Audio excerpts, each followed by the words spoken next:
बड़े बदलाव की जो स्थिति है, जो हालत है, वो नजर नहीं आती है। यही नतायज रहने वाले हैं और आम आदमी पार्टी ने जश्न भी शुरू कर दिया है। आसिफ इकबाल मेरे साथ है, हमारे इनपुट एडिटर, वो आम आदमी पार्टी के दफ्तर में हैं और लगातार हमें वहां से दिखा रहे हैं कि किस तरह से मिठाइयां बंट रही हैं, लोग नाच रहे हैं।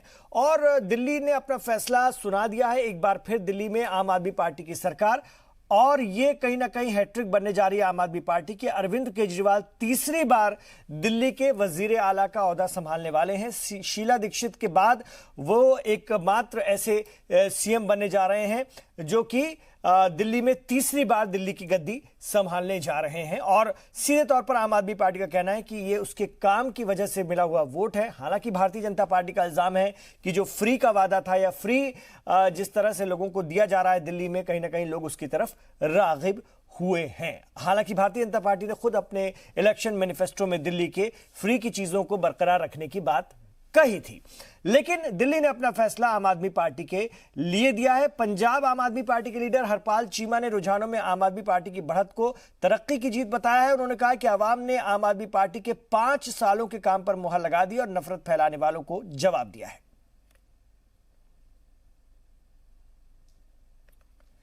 तो आपको दिखा दें ये तस्वीरें। भारतीय जनता पार्टी रुझानों में 12 सीटों पर आगे है, तो आम आदमी पार्टी बहुमत से काफी आगे, अक्सरियत से काफी आगे निकल गई है। 58 सीटों पर इस वक्त आम आदमी पार्टी आगे चल रही है।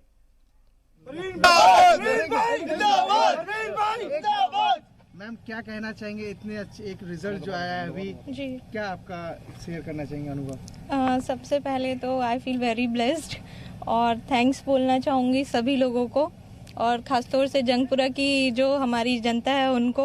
और ये जीत सिर्फ प्रवीण कुमार या हमारी नहीं, ये जीत इनकी है, इनकी है, इनकी है, हमारे सभी साथियों की है जिन्होंने 24 घंटे दिन रात एक करके सहयोग दिया है। कितना आप तो आज बहुत। और दिल्ली इलेक्शन में आए रुझानों पर मध्य प्रदेश के सीएम कमलनाथ ने कहा कि आवाम ने वाजे कर दिया है कि बीजेपी के कामों से वो मुतमईन नहीं है। चलिए हम बताएंगे कमलनाथ जी ने क्या कुछ कहा, लेकिन मेरे साथ इस वक्त राहुल लाल साहब स्टूडियो में तशरीफ फरमा है, सियासी तज्जियाकार हैं, सीनियर सियासी तज्जियाकार, उनसे हम बात कर रहे हैं लगातार। और राहुल लाल, चीजें साफ हैं, दिल्ली ने जो पसंद किया वो दिखा दिया, बता दिया, अपना फैसला सुना दिया। और यहां से अब क्या सारी सियासी जमातों को जो आगे इंतखाबी मैदानों में उतरने वाली हैं अलग अलग रियासतों में, उनको भी अपनी रणनीति, अपनी हिकमत अमलिया बदलनी होगी, बिलखुसूस भारतीय जनता पार्टी के साथ? बिल्कुल बदलनी होगी। लोगों को समझना होगा, राजनीतिक दलों को, लोगों के निजी जीवन के जो मामले होते हैं, जो रोजी रोटी, कपड़े, मकान, जिसको वो सोचते हैं कि इन सब से हट जाएं। क्योंकि देखिए, राजनीति में वो एक छोटा रास्ता तलाशने के चक्कर में होते हैं कि हमें काम ना करना पड़े, हम कुछ भावुक मुद्दों को लेके हम आ जाएं, लोगों को ना कुछ हो तो हम कुछ उसमें सांप्रदायिक मामला लेके आ जाएं। जैसे कि अभी हम लोगों ने दिल्ली के चुनाव में देखा कि कपिल मिश्रा का बयान था कि 8 नवंबर को भारत पाकिस्तान हो जाएगा, भारत पाकिस्तान जैसी चीजें हो जाएंगी। या कईयों ने शाहीन बाग को जो है कि उसको इस्लामाबाद से जोड़ा कि दिल्ली में क्या आप अगर इस्लामाबाद बनाना चाहते हैं तो आम आदमी पार्टी को वोट दिए, अगर उसको हटाना चाहते हैं और दिल्ली को बड़ा शहर बनाना चाहते हैं तो भाजपा को वोट दीजिए। तो ये चीजें, दिल्ली के इलेक्शन, एक एमएलए का इलेक्शन हो रहा है, विधानसभा का चुनाव हो रहा है, उसमें कहां से हम पाकिस्तान पहुंच जा रहे हैं? तो भाई, पाकिस्तान से निपटने की जिम्मेवारी केंद्र सरकार की है, विदेश मंत्रालय उनके पास है, रक्षा मंत्रालय उनके पास है। इसके लिए लोगों ने भाई दे दिया है, उसी समय वोट पिछले साल। ये बात अब लोगों को समझ में आती है, मतलब बिल्कुल आती है। अगर आप हिंदुस्तान पाकिस्तान कहीं भी करेंगे तो आप लोगों को इतना ये सोशल मीडिया का दौर है, टेलीविजन का दौर है, सोशल मीडिया पर लोगों के पास सारी जानकारी, मतलब आप क्या जो टारगेट होता है आमतौर पर सियासी जमातों का, जो निम्न तबका होता है या निम्न मध्यम वर्गीय जो तबका होता है, वो आपकी इन बातों में अब नहीं आने वाला, ये साफ हो चुका है? नहीं, ये बिल्कुल साफ हो चुका है। देखिए, दिल्ली के लोगों के पास कई गंभीर समस्याएं हैं। इस समय देश जो है कि सरकार के अनुसार ही, हम लोगों के मुताबिक तो आर्थिक मंदी चल रही है, लेकिन सरकार उसको आर्थिक सुस्ती तो सरकार भी मान रही है। वैसे स्थिति में लोगों के पास जो लोगों की परचेजिंग पावर कैपेसिटी है वो, इमरान भाई, अप्रत्याशित रूप से घटी है। वैसे स्थिति में अगर कोई भी राजनीतिक दल अगर उनको कुछ भी थोड़ा बहुत भी लाभांश दे रहा है तो उन्हें लगता है कि वो उनका मसीहा है। तो ये स्थिति हमें समझनी चाहिए। फिर ये कहना, हम लोग एक डेमोक्रेसी में हैं और विशेषकर हमारा राज्य क्या है, इसको वेलफेयर स्टेट बोलते हैं, लोक कल्याणकारी राज्य है। लोक कल्याणकारी राज्य की यह जिम्मेवारी होती है कि वो अपने राजस्व का या अपने संसाधनों का बंटवारा कुछ इस तरह से करे कि जो समाज का निचला तबका है या जो भी उस तरह के लोग हैं उनको वो कुछ रियायत दे सके। उस रियायत को हम लोग खैरात नहीं कहते हैं उसको, वो आप अपने निचले तबके को मजबूत करना चाहते हैं। हमें याद होगा इमरान भाई कि हम प्रधानमंत्री ने जब लोगों से अपील की कि गैस सिलेंडर का सब्सिडी अगर जो सक्षम लोग हैं वो छोड़ दें, उसी तरह के पैटर्न पे आप देखिए दिल्ली में जो महिलाओं का जो फ्री शिप का जो यात्रा है, फ्री यात्रा है, उसमें भी ये चीज कहा गया कि जो सक्षम महिलाएं हैं वो अपना टिकट दे दें, जो जिनको लग रहा है कि वो सक्षम नहीं है वो आगे की यात्रा मुफ्त में करें। तो देखिए आपको महिला इसकी आलोचना आप नहीं कर सकते क्योंकि ये जरूरत है समाज की। अगर सरकार के पास इस तरह के इंतजामात हैं, अगर उनके पास इतने रेवेन्यू है कि वो करने में सक्षम है, तो सरकारों को ऐसा करना चाहिए। दिल्ली की सरकार ने देखिए स्वास्थ्य के हेल्थ इंफ्रास्ट्रक्चर पे काफी ज्यादा ध्यान दिया है और उसके अलावा एजुकेशन के इंफ्रास्ट्रक्चर पे भी ध्यान दिया है। एजुकेशन मिनिस्टर तो हार रहे हैं। देखिए बहुत अच्छा सवाल पूछा आपने कि एजुकेशन मिनिस्टर हार रहे हैं, क्योंकि देखिए इमरान साहब हालांकि अभी पीछे चल रहे हैं, अभी पीछे चल रहे हैं रुझानों के अनुसार। देखिए पड़पड़गंज मुझे इलेक्शंस के दरमियान में उसके पहले जाने का मौका लगा है मुझे।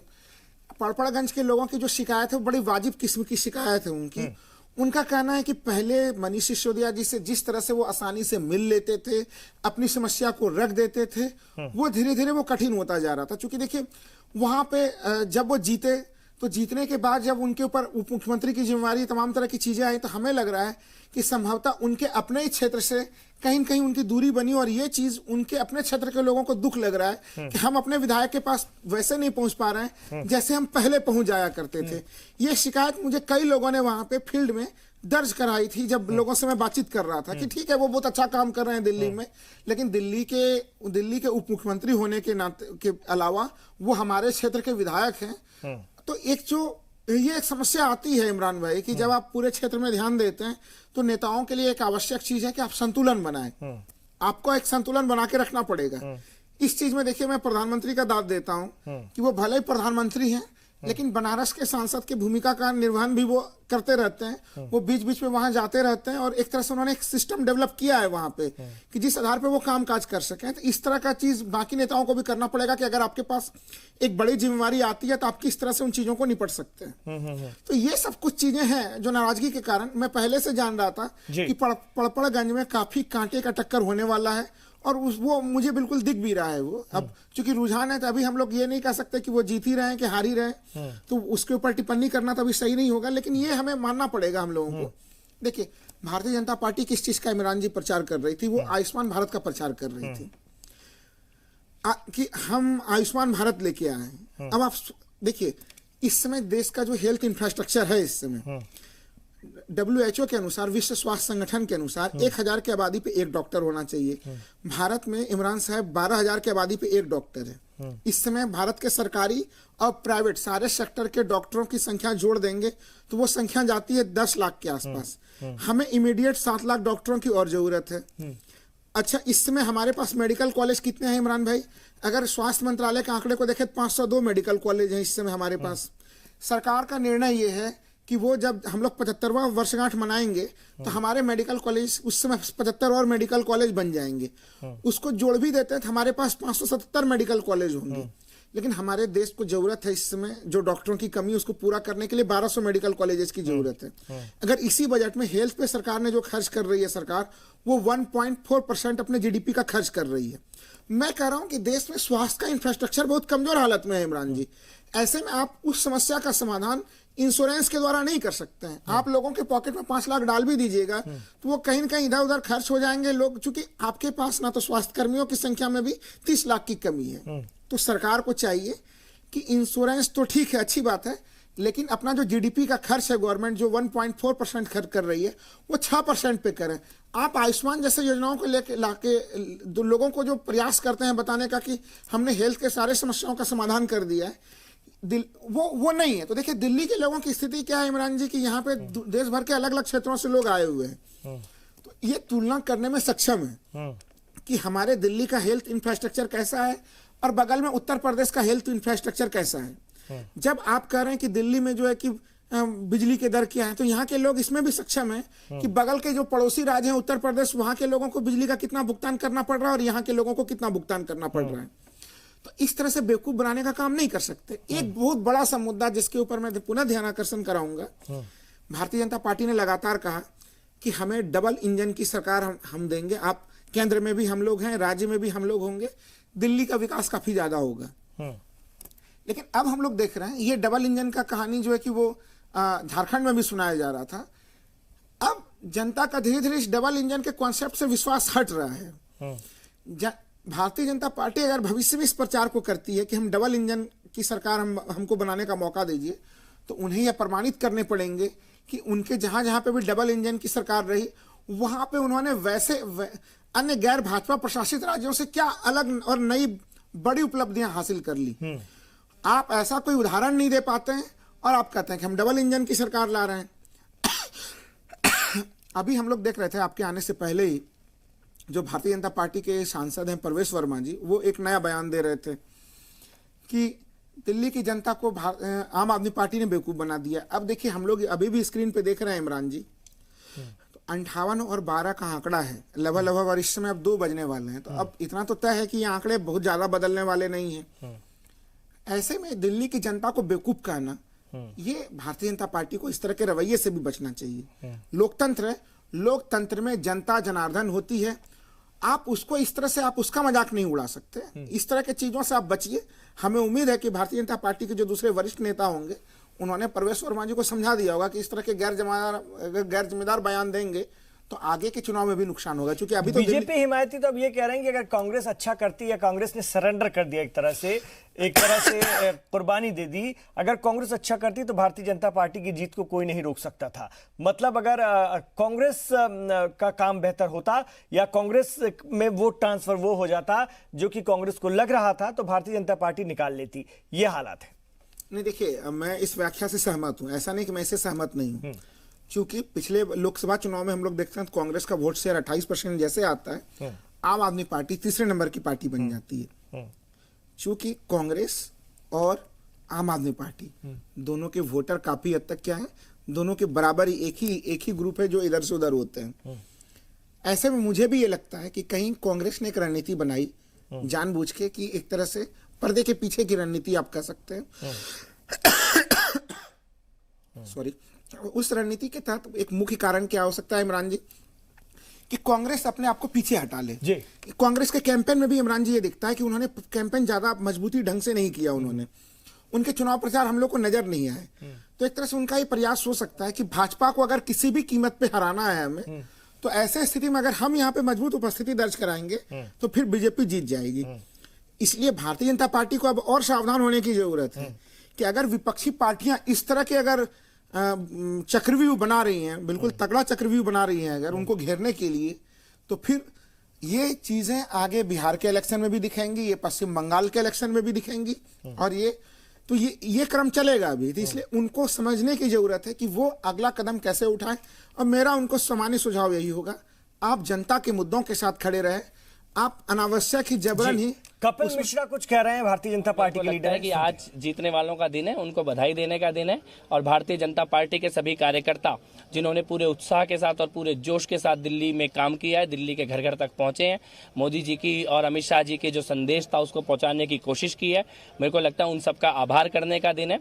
और ये स्वीकार करने का दिन है कि लगातार 5वीं बार हम लोग दिल्ली में विधानसभा का चुनाव हारे हैं, तो कहीं ना कहीं कोई जनता की ऐसी अपेक्षा जरूर है जो हम पूरी नहीं कर पा रहे हैं। कहीं ना कोई कनेक्ट जनता से ऐसा होना जरूरी है जो शायद हम लोगों की समझ में नहीं आ पा रहा है या हम जुड़ नहीं पा रहे हैं।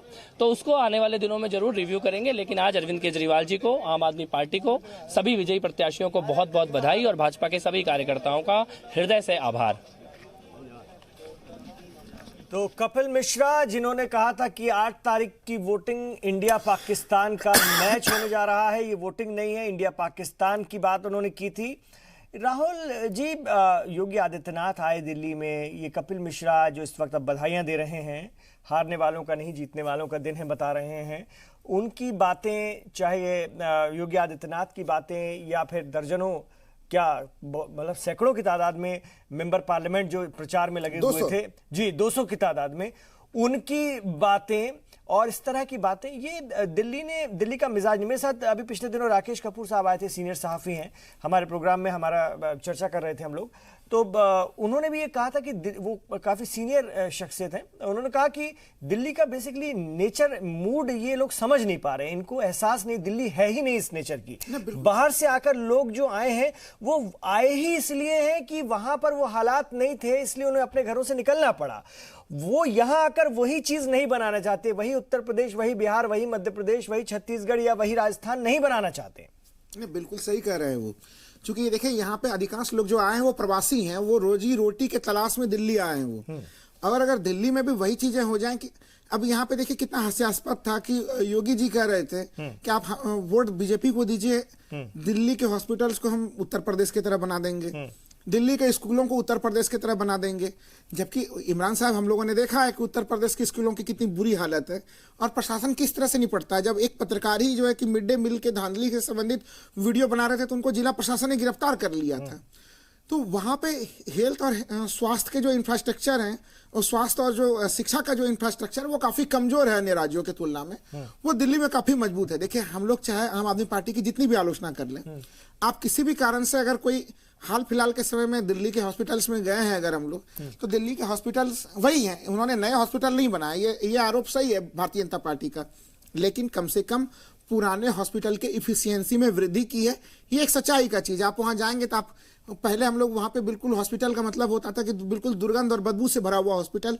वहाँ की साफ सफाई की व्यवस्था, वहाँ पे डॉक्टर समय पे मौजूद होते हैं, पंक्तियों में लोग आते हैं जाते हैं, तो एक अस्पताल जो है कि उसमें जीवंतता दिखती है उसमें। और ये एक बड़ी खबर आ रही है सर, आप स्वास्थ्य सुविधाओं का जिक्र कर रहे हैं और शिक्षा का भी किया। मनीष सिसोदिया आगे हो गए हैं अपने नजदीकी उम्मीदवार से, अब वो आगे चल रहे हैं।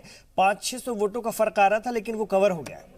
नहीं, ये वही मैं बोल रहा था कि उसमें कि अभी ये रुझान चल रहा है। और देखिए, वहाँ पे जो मैं गया भी था तो मैं बोल रहा था कि वो कांटे की टक्कर जैसी स्थिति थी कि एक पक्षी रूप से, जैसे दूसरे उम्मीदवार जैसे बिल्कुल एक पक्षी रूप से जीते हैं, वैसी स्थिति नहीं थी। तो ये चीज़ें इसलिए हम लोग मनीष सिसोदिया को लेकर देख रहे हैं। उनके प्रति जो नाराजगी का कारण था, वो कारण भी वही था कि एक तरह से वो जो अपने क्षेत्र के लोगों को पहले की तरह समय नहीं दे पा रहे हैं, वो थोड़ी बहुत वो नाराजगी की स्थिति थी। तो अभी भी इस सीट के ऊपर हम लोगों की नज़र बनी रहेगी कि क्या होना है। फिर से मैं आ रहा हूँ कि दिल्ली का मिजाज क्या है। दिल्ली एक बहुत ही, यहाँ पे अलग अलग प्रांतों से लोग आए हैं, लोग रोजी रोटी के तलाश में, अलग अलग धर्मों के लोग आए हैं, अलग अलग जाति के लोग आए हुए हैं यहाँ पे। और एक बड़ा ही शानदार दिल्ली दिल वालों का शहर इसलिए कहा जाता है कि जो इसकी सामाजिक संरचना है, बड़ा ही गुलदस्ते की तरह की संरचना है यहाँ पे। हम लोग एक सोसाइटी में होते हैं, पता चल रहा है कि एक व्यक्ति कोई गुजरात से होता है, नीचे के अपार्टमेंट में, बगल के अपार्टमेंट में कोई व्यक्ति जो है कि महाराष्ट्र से होता है, कोई यूपी से होता है। तो ये इतनी अच्छी शानदार हारमोनी बनी हुई है इसमें जब आप जबरन हिंदू मुस्लिम के मुद्दे लाके, तमाम तरह के भ्रामक बयान दिला के जब आप ध्रुवीकरण का प्रयास करते हैं, तो इसको दिल्ली कभी भी स्वीकार नहीं करती है। और हम लोग देख रहे हैं कि किस तरह से दिल्ली की जनता ने उनको नकारा है। अभी भी इमरान भाई, आप स्क्रीन पर नजर डालेंगे तो बीजेपी की एक सीट और घटी हुई अभी दिख रही है। अभी हालांकि अभी चलता हुआ रहेगा, लेकिन बीजेपी को सीखने की जरूरत है कि आप अपने मूलभूत दैनिक जीवन के जो मुद्दे हैं, उन्हीं मुद्दों पर कार्यरत रहें। और अर्थव्यवस्था पर ध्यान देने की बहुत ही सख्त जरूरत है। इस समय आप अगर उसके ऊपर ध्यान नहीं देंगे तो वो अर्थव्यवस्था से संबंधित आक्रोश जो निचला तबका पीड़ित हो रहा है, वो उसका झटका आपको आगे के चुनाव में भी राहुल लाल जी, शाहीन बाग इस पूरे इलेक्शन में बड़ा मुद्दा रहा। मैं लगातार आपसे चर्चा कर रहा हूं, हम लोग काफी बैठे भी हैं इसको लेकर के। अब भारतीय जनता पार्टी कहती है कि ये मुद्दा कांग्रेस और आम आदमी पार्टी ने बनाया था। इन दोनों का इल्जाम है कि ये भारतीय जनता पार्टी का खड़ा किया हुआ मुद्दा है, वरना ये कोई मुद्दा था नहीं। और इसमें कोई दो राय नहीं है कि भारतीय जनता पार्टी के लोगों ने स्टेज से उसका इस्तेमाल किया, उस मुद्दे का इस्तेमाल किया, बार बार इस शाहीन बाग का जिक्र किया। वहीं आम आदमी पार्टी बड़े हिसाब से बचती हुई नजर आई, कांग्रेस खोल करके शाहीन बाग के सपोर्ट में नजर आई। ऐसे में आम आदमी पार्टी के इस किरदार को आप कैसे देखते हैं? और उसने अपने आप को बचा भी लिया, चुनाव भी जीत लिया और कहीं ना कहीं इन दोनों को नुकसान भी कर दिया। अब आपको क्या लगता है, क्योंकि एक चीज होती है, या तो आप किसी मुद्दे के साथ हैं या नहीं है। आम आदमी पार्टी आपको कहां नजर आती है? सीए एनआरसी की, मैं शाहीन बाग मतलब सीए एनआरसी का जो मुखालफत हो रही है, सीए को लेके देखिए, अगर हम लोग संसद में देखें, संसद में जब वोटिंग होती है, आम आदमी पार्टी उस वोटिंग में उसके विरोध में वोटिंग करती है, तो वहां पे उनका विरोध दर्ज होता है। आपको याद होगा इमरान साहब की जब सीए और एनआरसी का मामला हो रहा था, शाहीन बाग का मामला हो रहा था, जब काफी ज्यादा सवाल उठाए जा रहे थे, तो उस समय मनीष सिसोदिया का बयान भी आया था कि हम एक तो शाहीन बाग के समर्थन में उनका बयान आया था। हालांकि दिल्ली के मुख्यमंत्री के ऊपर बार बार ये दबाव बनाया जा रहा था कि आप वहां क्यों नहीं जा रहे, आप वहां क्यों नहीं जा रहे हैं। उन्होंने यानी कि उन्होंने उस घटनास्थल से दूरी बनाई थी। तो देख रहे थे कि केजरीवाल ने काफी सावधानी के साथ इलेक्शन के दरमियान में रणनीति अपनाई। उन्होंने शाहीन बाग से दूरी बनाई, जबकि उप मुख्यमंत्री ने शाहीन बाग के साथ एक तरह से नजदीकी बनाई। और अमानतुल्लाह तो बिल्कुल एक तरह से 24 आवर शाहीन बाग में एक्टिव रहे वहां पे। और देख भी रहे हैं कि वो 13वें राउंड में आप ही के इसमें बताया जा रहा था कि वो 72,000 वोटों से आगे चल रहे थे। अब आपका जो सवाल है काफी अच्छा सवाल है कि अब आगे क्या होगा सीए और एनआरसी के ऊपर। देखिए, मुझे स्पष्ट लग रहा है कि आम आदमी पार्टी सीए और एनआरसी का विरोध करेगी, क्योंकि ये विरोध करने लायक का उनके लिए उनके पास पर्याप्त मुद्दे हैं और इससे उन्हें लाभ भी मिलेगा आगे के समय में। इलेक्शंस दिल्ली के हुए हैं तो वो हमें नहीं लग रहा कि वो इसके विरोध के एजेंडे से हटेंगे। जहां तक बात है कि शाहीन बाग का धरना प्रदर्शन होना चाहिए कि नहीं होना चाहिए, देखिए बीजेपी के नेताओं ने देखा नहीं, राहुल लाल जी आप चीजों को समझते हैं, पर आपने इस बात को महसूस किया कि आम आदमी पार्टी ने कभी कहा कि वो सीए एनआरसी के विरोध में है? उन्होंने कहा शाहीन बाग में जो लोग धरने पर हैं, जब बार बार पूछा था तो केजरीवाल सिर्फ ये कहते रहे सत्ता ये पुलिस किसके पास है, कानून व्यवस्था किसके पास है, हटा दीजिए, हमें कोई ऐतराज नहीं। इस तरह की बातें, ये मैं वही आपसे सवाल कर रहा हूं ना, दो ही चीज हो सकती है, आप एक तो किसी चीज के साथ हो सकते हैं या नहीं हो सकते हैं। ये बीच में आप जो है शुतुरमुर्ग की तरह अपना सर अंदर कर लेंगे और ये कहेंगे कि हमें कुछ पता ही ना चले, तो ऐसा तो नहीं चलेगा ना। नहीं, देखिए मैं इसका इस जीत के बाद आपका रुख क्या होना चाहिए? देखिए इमरान भाई, जिस समय ध्रुवीकरण का भरपूर प्रयास हो रहा था, आम आदमी पार्टी को एक डर था कि अगर वो खुल के कोई स्टैंड लेगी तो फिर उनको नुकसान हो जाएगा। आपने ध्यान दिया होगा कि दिल्ली तो ये स्टैंड तो काम कर गया, तो यही रहेगा क्या? मेरा सवाल ये है कि यही रहेगा क्या? नहीं, ये अब चूंकि इलेक्शंस हो गए हैं तो अब वो डर नहीं है। देखिए, आपने देखा होगा कि दिल्ली के मुख्यमंत्री को हनुमान चालीसा का पाठ करते हुए भी सारे स्टूडियो में देखा हम लोगों ने। तो उनको भी एक तरह से दिखाना पड़ा कि भाई हिंदुत्व का ठेका केवल भारतीय जनता पार्टी ने नहीं लिया है, हम भी हिंदू हैं, लेकिन साथ साथ हम मुसलमानों को लेकर भी चल रहे हैं। मैं आ रहा हूं आपके पास, इसी बात को लेकर आसिफ इकबाल के पास जा रहा हूं। आसिफ इकबाल आम आदमी पार्टी दफ्तर पे हमारे साथ है, हमारे इनपुट एडिटर आसिफ के साथ, और आम आदमी पार्टी कार्यकर्ता भी हैं। जी आसिफ, ये जो राहुल लाल जी कह रहे हैं कि बहुत तगड़ी स्ट्रेटजी अपनाई आपने, सीए एनआरसी के साथ भी नहीं दिखना है, मुखालिफ भी नहीं दिखना है, हिंदुत्व पर भी भारतीय जनता पार्टी का एक तरफा कब्जा नहीं है, ये भी दिखाते रहना है, हनुमान चालीसा भी पढ़ते दिखना है, सब चीज काम कर गई। देखिए इमरान, सबसे बड़ी जो चीज थी, एक बात जो सबसे ज्यादा काम की और लोगों तक पहुंची, वो थी बिजली और पानी। ये दो बड़े मुद्दे थे जिसका काट चाहे वो कांग्रेस पार्टी हो या बीजेपी हो, ये नहीं ढूंढ पाई। और देखिए आज अब आप कहते हैं कि अब कुछ भी हो जाने के बाद आप लाठी पटकते रहिए, उससे कोई फायदा नहीं है। आप तमाम इश्यूज की बात छोड़ दीजिए, आम आदमी किस चीज से जुड़ा हुआ है, ये बात आम आदमी पार्टी को बेहतर समझ में आ गई, जो सिर्फ 5 साल की पार्टी है। ये बात जो 25 आप ये कह सकते हैं 75 साल पुरानी पार्टियां हैं, वो उनको समझ में ये बात नहीं आ पाई। दिल्ली, जबकि कहा जाता है कि दिल्ली तय करता है कि आखिर पूरे देश का माहौल क्या है, क्योंकि ये बात साफ तौर पे है। और ये बात अरविंद केजरीवाल को समझ में आई, मनीष सिसोदिया को समझ में आई, ये बात मनोज तिवारी को और सुभाष चोपड़ा को समझ में नहीं आई। ये लोग, आम लोग ये बात कहने लगे हैं, क्योंकि जो जरूरत की चीज थी वो मुद्दे नहीं बने, जरूरत के अलावे की चीजों के मुद्दे बनते रहे। हमारे बहुत सारे लोग हैं, मैं आपको खुद ही बताता हूं कि देखिए ये भाई साहब जो हैं, इन्होंने 2 स्लोगन अभी गढ़ा है, वो दोनों स्लोगन, और ये आप देख रहे हैं तस्वीरों में, ये जीत का जश्न आम आदमी पार्टी के ये तर्जुमान रहे हैं। और इस वक्त अपनी पहला इंतखाबी नतीजा आ गया, राघव चड्ढा ने चुनाव जीत लिया है। बड़ी खबर इस वक्त की, आम आदमी पार्टी के तर्जुमान भी हैं राघव चड्ढा। पहला नतीजा है, ये दिल्ली इंतखाब का पहला नतीजा आ गया है। राघव चड्ढा की सीट से आया है पहला नतीजा। राघव चड्ढा ने राजेंद्र नगर सीट जीत ली है और मॉडल टाउन सीट पर अखिलेश पति त्रिपाठी भी जीत गए हैं, उन्होंने कपिल मिश्रा को हराया है। और राघव चड्ढा ने राजेंद्र नगर सीट जीत ली है। ये तस्वीरें जीत का जश्न। अब ये जो रुझान है नताइज में तब्दील होना शुरू हो चुके हैं। भारतीय जनता पार्टी कम होती चली जा रही है, आम आदमी पार्टी के रुझान बढ़ रहे हैं और अब जीत में भी तब्दील होते चले जा रहे हैं। पहला नतीजा राजेंद्र नगर सीट से राघव चड्ढा ने जीत हासिल की है, तर्जुमान भी हैं आम आदमी पार्टी के। और दूसरा नतीजा आया है इधर मॉडल टाउन सीट से, जहां पर अखिलेश पति त्रिपाठी की जीत हुई है। इन्होंने कपिल मिश्रा को हराया है, जिन्होंने बड़बोले बयान दिए थे, जिसका साइड इफेक्ट हुआ और भारतीय जनता पार्टी को नुकसान उठाना पड़ा है। आसिफ इकबाल हमारे साथ हैं। जी आसिफ, अब जीत में जो रुझान है वो तब्दील होते चले जा रहे हैं। अभी राघव चड्ढा बिल्कुल। राघव चड्ढा अभी जस्ट पार्टी ऑफिस पहुंचे हैं, वो अरविंद केजरीवाल से मिलने, उनका आशीर्वाद लेने के लिए। अभी मैं 2 चीजें आपको सुनवा रहा हूं, आप सुनिए और फिर आप समझिए कि यही 2 बात दिल्ली के लोगों तक कैसे आम तरीके से पहुंची है। जी बताइए भाई साहब। केजरीवाल मेरा हीरो, बिजली का बिल है मेरा जीरो। 1 सेकेंड, इमरान आपने सुना? जी सुन लीजिए। केजरीवाल घर घर में छा गया, केजरीवाल छा गया, घर घर में पानी आ गया। देखिए इमरान, ये 2 बहुत छोटी सी लाइनें हैं और आप समझिए कि ये आम आदमी के जुबान पर है। ये तमाम लोग जो हैं, जो बिहार से, पंजाब से, यूपी से, जो यहाँ रह रहे हैं लोग, इन लोगों को ये समझ में आया कि 2 बड़ी चीजें क्या है, जरूरत की चीजें, और दोनों चीजें उन्होंने कैसे घर बनाया, कैसे घर घर तक पहुंचे। आप ये समझिए। अब ये बताइए कि आम आदमी पार्टी यहाँ तो जीत ली, अब आप लोग की लड़ाई क्या पंजाब में होने वाली है? पंजाब जरूर करेंगे जी। पिछले साल भी असी जोर लाया सीगा, पिछले साल भी असी जोर बहुत लाया सीगा। पिछली बार जो भी हुआ आम पार्टी की, इन्होंने MLA नहीं आए, मुख्यमंत्री लड़ देंगे पंजाब का कोई, फिर जरूर आनी सी सरकार। इस बार तैयारी है। दिल्ली की जीत कैसे देखते हैं आप? सर मैं जैसे अरविंद केजरीवाल जी ने विकास का कार्य किया है, अभी मैं एक अपील और करता हूं कि सबसे ज्यादा अब वो नशे की तरफ ध्यान दें। नशे के कारण हमारा नौजवान तबका जो है ना बहुत ज्यादा गुमराही की तरफ चला जा रहा है, और नशे के कारण हमारा नौजवान तबका गुमराही की तरफ चला जा रहा है, और मैं चाहता हूं कि वो नशे की तरफ ध्यान दे, कि नशे के रोकने की एक मुहिम चलाए। नशे की मुहिम चलाई जाए, बिल्कुल।